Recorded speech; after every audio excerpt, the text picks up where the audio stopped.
तर नमस्कार मित्रांनो, एस क्यू आर की झेड क्यू असं म्हणणारा हा आपलाच नाही तर आपल्या सगळ्या महाराष्ट्राचा लाडका आणि प्रिय सूरज चव्हाण मित्रांनो.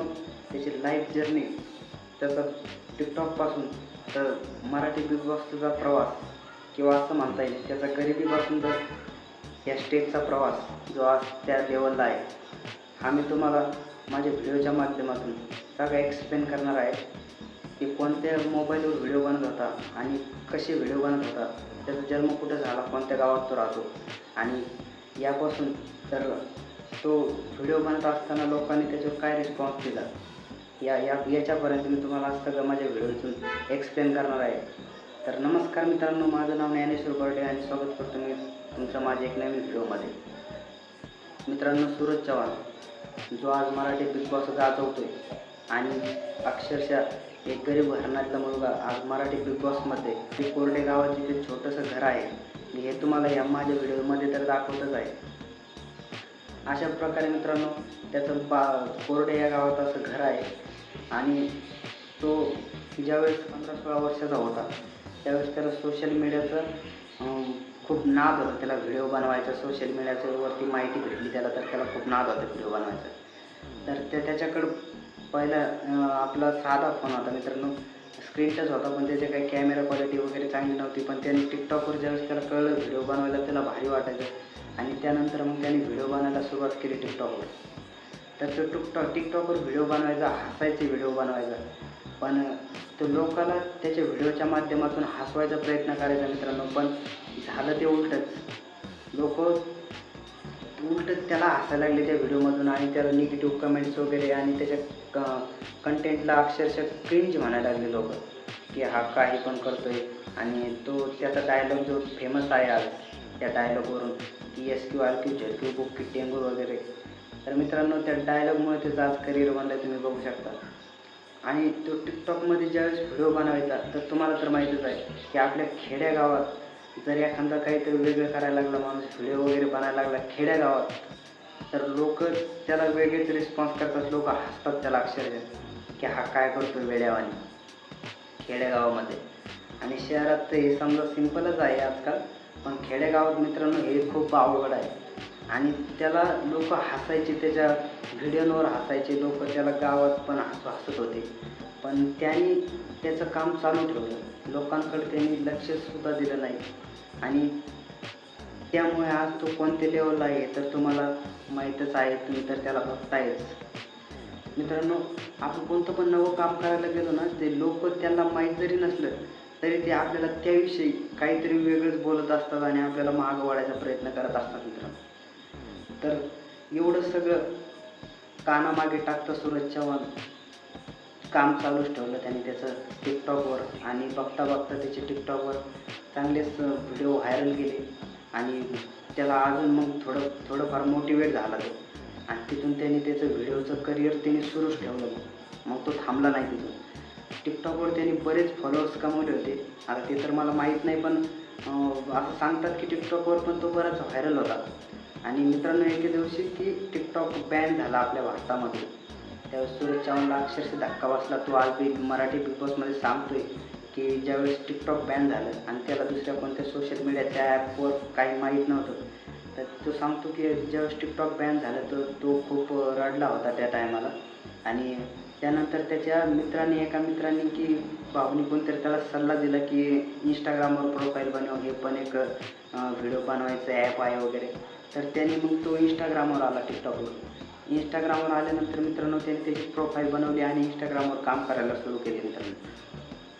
तर त्याने तिथं पण ज्यावेळेस तो काम करत होता तर असेच व्हिडिओ बनत होता की हसायचे व्हिडिओ बनत होता तो. आणि मी बघितलं की 800 Kपर्यंतसुद्धा त्याला मराठी बिग बॉसमध्ये जाण्याअगोदरसुद्धा त्याला लोकांचे निगेटिव्हच कमेंट होते, त्याला चांगले कमेंट नव्हते, लोक काही बी कमेंट करत होते त्याला.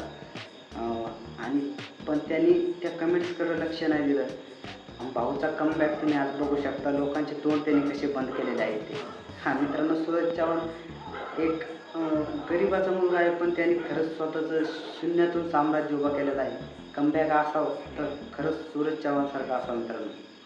काय नादखुळा कमबॅक आहे त्याचा, कारण लोक त्याला किती हसले आधी अक्षरशः. तर ते यूट्यूबवर पण सुद्धा व्हिडिओ बनायचा, फेसबुकवर सुद्धा. तर या दोन्ही ॲपमधून त्याला इंस्टाग्रामवर सपोर्ट भेटला, की यूट्यूबचे पण काही लोक त्याला इंस्टाग्रामवर यायला लागले, फेसबुकवर बी. आणि असे जे जे सोशल मीडियाचे ॲप आहेत, तर मी तुम्हाला त्याविषयी बी सांगतो, की तुम्ही जर व्हिडिओ बनत असता किंवा क्रिएटर असता, तर तुम्ही एकाच कोणत्या तरी ॲपला धरून बसू नका. कारण एका ॲपने फक्त तेवढे जे तेवढे ॲप यूज करते तेच बघतात तुमचे फक्त व्हिडिओ.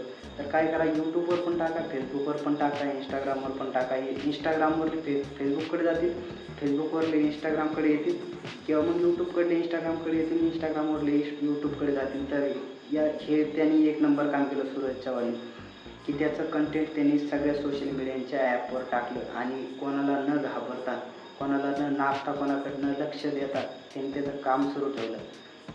तर महत्त्वाच्या मुद्द्याकडे यावे, त्याचे 50K 60K असे करत करत 100K 200K 300K फॉलोअर्स झाले. आणि ज्यावेळेस त्याचे इंस्टाग्रामवर 600K फॉलोअर्स झाले, त्याच्यानंतर त्याचे फॉलोअर्स वाढत नव्हते, उलट कमी व्हायला लागले होते. तर तो एका व्हिडिओमध्ये रडत पण होता, की माझं काय चुकतं व माझे व्हिडिओ, माझं फॉलोअर्स का कमी होते, काय चुकतं आहे माझ्याकडून. तर तसं काय नाही मित्रांनो, का एखाद्याची चूक होतच असते. त्याला सपोर्ट केल्यानंतर त्याच्या फॅन्सनी पण सपोर्ट केला त्याला. आणि त्याचे ज्यावेळेस 800K झाले, त्यानंतर त्याला, तुम्हाला तर माहीतच आहे, 800K झाल्यानंतर त्याला तर बिग बॉसचाच कॉल आला. आणि बिग बॉसचा कॉल आल्यानंतर त्याची कशाप्रकारे लाईफ चेंज झाली हे तर तुम्हाला माहीतच आहे. कारण सूरज भाऊ ज्या परिस्थितीमधून निघालेला आहे, तिथून निघून तो आज इतक्या टॉपला गेलेला आहे, की आपण त्याचे एक्सप्लेन पण करू शकत नाही मी तुम्हाला. कारण भाऊ आता फॉर्च्युनरमध्येच हिंडतो का काय, मागं आल्यावर काय सांगता येईल मित्रांनो. की तो आज जो मराठी बिग बॉसमध्ये जो कल्ला करतो आहे, तर मला तर असं वाटतं मराठी बिग बॉसची TRP 70% सूरज भाऊमुळेच वाढलेली आहे, 70%. कारण मी सुद्धा अगदी बिग बॉस शो सूरज भाऊमुळेच बघतो आहे. आणि मला बिग बॉसची काय जास्त मी बघत नाही बिग बॉस, पण सूरज भाऊ जेव्हापासून बिग बॉसमध्ये कल्ला करायला लागला ना, त्यावेळेस मी स्वतः बिग बॉसचा हर एक एपिसोड बघतो आहे मी. तर मला वाटतं मित्रांनो, की गरिबाचा मुलगा आहे, सपोर्ट करा त्याला सगळ्याला. त्या सूरजला सपोर्ट करा, गरिबाचा मुलगा आहे आपल्यासारखाच. आणि एखाद्याचं जर चांगलं करता येत असलं ना मित्रांनो, तर आवर्जून चांगलं करायचं, कधी कोणाचं वाईट करायचं नाही, असं माझं म्हणणं आहे. तर प्लीज सूरज चव्हाणला सपोर्ट करा तुम्ही. आणि मला तर वाटतं आहे, की सूरज चव्हाण ह्या यंदाच्या सीझनमध्ये तर सूरज चव्हाण 90% तोच ट्रॉफी घेऊन येणार मराठी बिग बॉसची. आणि महत्त्वाचे म्हणजे जे आपल्या मराठी बिग बॉसचे गेस्ट आहेत ते रितेश देशमुख सर, ते पण त्याला खूप मेंटेन करत आहेत सगळीकडून सगळे, की त्याला शिकवत आहेत बी आणि त्याला सपोर्ट पण करत आहेत वाचायला त्याला. आणि त्याला खूप जीव लावतात ते बिग बॉसमध्ये.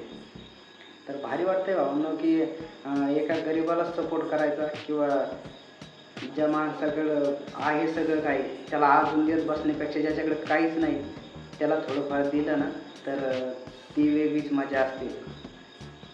तर मित्रांनो, असंच सपोर्ट करत राहा त्याला, तो नक्कीच ट्रॉफी घेऊन येईल. आणि मला कमेंटमध्ये सांगा, की तुम्ही मराठी बिग बॉसमध्ये कोणाला सपोर्ट करताय किंवा कोणाचे फॅन आहात तुम्ही. तर मला कमेंटमध्ये एवढं नक्की सांगा. तर जय महाराष्ट्र, मी ज्ञानेश्वर बर्डे. आणि आशीर्वाद असू द्या, मला पण सपोर्ट करा तुमचा. धन्यवाद आणि गुड लक.